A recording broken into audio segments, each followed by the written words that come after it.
মুরগিগুলো ছেড়ে দিলে এভাবে তারা প্রাকৃতিক খাবার খেয়ে থাকে। দেখতেও বেশ ভালো লাগে, সবুজের মাঝে প্রকৃতির ছোঁয়া।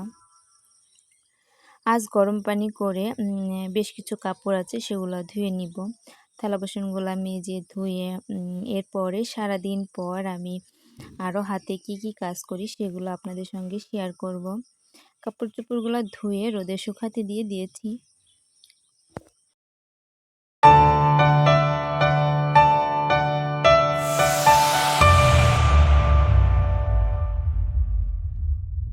আসসালামু আলাইকুম, আমি নাজমিনারা। আপনারা দেখছেন নাজমিনারা ব্লগ। নাজমিনারা ব্লগের পক্ষ থেকে আপনাদের সবাইকে জানাই স্বাগতম। কাছে এবং দূরে, দেশ এবং দেশের বাহিরে যারা আমার ভিডিওটা দেখছেন, আশা করছি আল্লাহর অশেষ রহমতে আপনারা সকলেই ভালো আছেন। আমিও আলহামদুলিল্লাহ আপনাদের সকলের দোয়ায় ভালো আছি। সকালবেলা মুরগিগুলা ছেড়ে দিলে প্রকৃতির নিয়মেই ওরা বাহিরে হাঁটাহাঁটি করে এবং সবুজ ঘাসগুলা ওরা খুব সুন্দরভাবে খায়। ওদের সঙ্গে সঙ্গে আমিও একটু হাঁটাহাঁটি করতেছিলাম আর দেখতেছিলাম কোন মুরগিগুলা কোথায় আছে। ওই একটু হাঁটাহাঁটি আর কি। হাঁটাহাঁটি করে এসে এরপরে আমি সংসারে যে আশিপাশি কাজকাম আছে সকালবেলা আমি সেগুলো শুরু করেছি।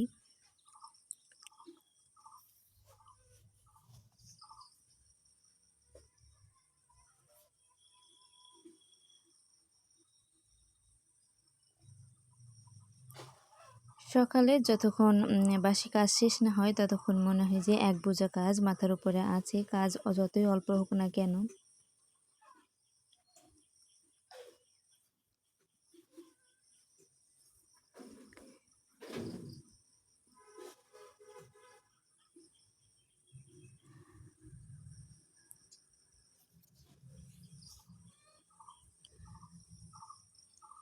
থালা বাসনগুলো লিকুইড দিয়ে খুব সুন্দরভাবে মেজে নিচ্ছি। মা যখন মাজে ম্যাক্সিমাম সময় ছাই দিয়ে মাজে, তবে আমি যখন মাজি আমার কাছে কেন জানি ছাইটা থালা বাসনে দিতে ভালো লাগে না, তো ভিমবার দিয়ে আমি মাজতেছিলাম। সামান্য 2-1 ফোঁটা লিকুইড দিয়ে পরিষ্কার একটা মাজনিটা ভালোভাবে ধুয়ে সামান্য 2-1 ফোঁটা লিকুইড দিলেই না বেশ কিছু থালা বাসন মাজা যায়। আরও অনেকটা ফেনা কিন্তু থেকেও যায়। পরিষ্কার থালা বাসন মাজতে আর পরিষ্কার মাজনি দিয়ে মাজলে কিন্তু খুব বেশি একটা লাগে না। এই জন্য থালা বাসন মাজার আগে যে এঁটো ময়লাগুলো থাকে, ভাত তেল এগুলো খুব ভালোভাবে ধুয়ে নিলে আরও বেশি ভালো হয়। এরপরে যা তেল কাজটা লাগে থাকে তখন কিন্তু মেজে নিলে আরও খুব সুন্দর হয়।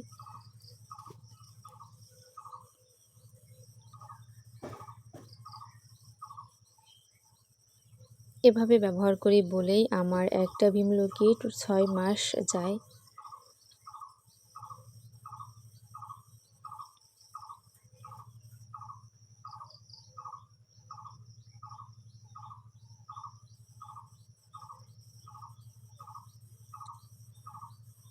আমি যে কাপড় ধুবো এই কারণে আজকে একটু পানিটা গরম করে নিচ্ছি, কারণ গরম পানি দিয়ে কাপড় ধুলে না কাপড়টা বেশ ভালো হয়। আর যে হুইল দেওয়া হয় এই কারণে না কাপড়ে খুব সুগন্ধি হয় রোদে শুকালে। কিন্তু গরম পানি না দিলে কেমন জানি একটা ভ্যাপসা গন্ধ করে, আমার কাছে বেশ একটা ভালো লাগে না। যদিও আমি কাপড় খুব বেশি ময়লা করি না, রেগুলারই ধোয়া হয়, তারপরেও মাঝে মধ্যে দেখা যাচ্ছে ওই তারিফ করে ধুতে হয়।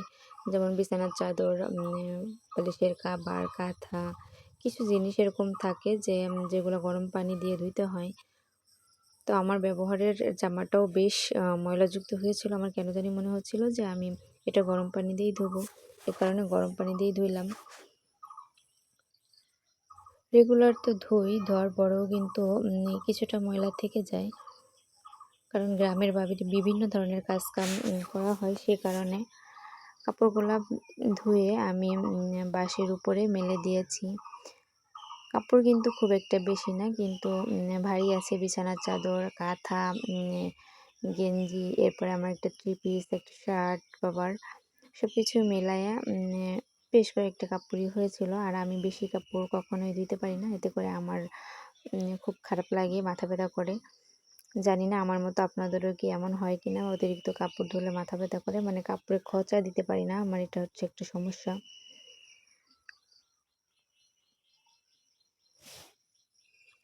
কাপড় জোরে জোরে আঁচড়াইলে খচা দিলে মানে খুব খারাপ লাগে। কাপড়গুলা আড়ে শুকাতে দিয়ে এরপরে আমি উঠানটা ঝাড়ু দিয়ে নিচ্ছি।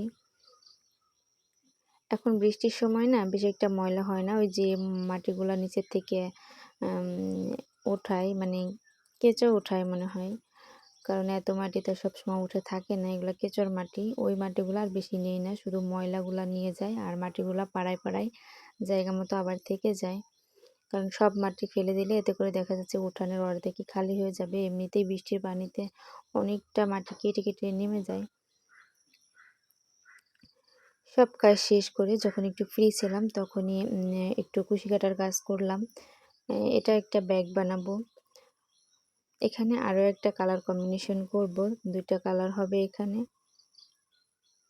সাদা আর হচ্ছে হালকা মিষ্টি কালার। আচ্ছা আমার প্রিয় আপু এবং ভাইয়ারা, এখনও কি আমার ভিডিওটা কন্টিনিউ করতেছেন? যদি আপনারা সবাই এখন আমার ভিডিওটা কন্টিনিউ করে থাকেন, প্লিজ একটা লাইক দিতে ভুলবেন না।